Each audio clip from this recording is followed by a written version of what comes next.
New worries tonight about the safety of America's water supply. In the first nationwide investigation of its kind, the Associated Press found that at least 41 million of us are drinking water that contains traces of prescription drugs. And now many are wondering, is our water safe?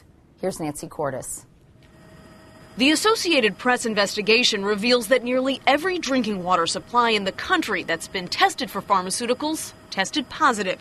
24 major metropolitan areas from coast to coast. What turned up? Trace amounts of everything from sex hormones to drugs for livestock, anti-seizure medications, prescription painkillers, even the antidepressant ingredient in Prozac. How many water suppliers that you spoke to actually filter out pharmaceuticals?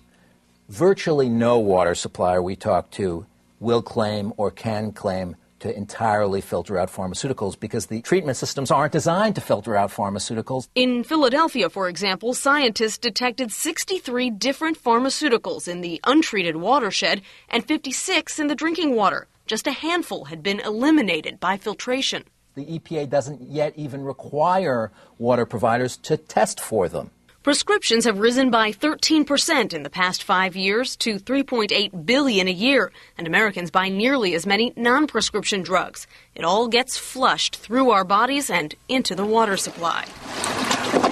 We are a medicalized society, and I think it's important for people to recognize the kind of public health implications of this kind of medicalization. The concentration of drugs Americans are drinking is very low, like 1 part per billion.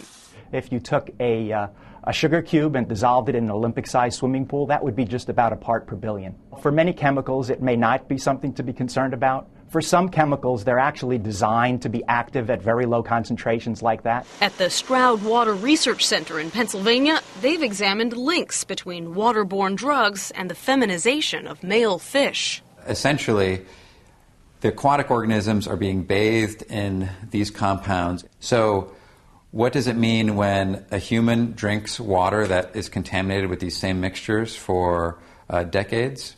It's really unknown. If the risks are unclear, so are the solutions. Home filters aren't designed to remove all drugs, and bottled water often comes from the very same source as tap water. Nancy Cordes, CBS News, New York.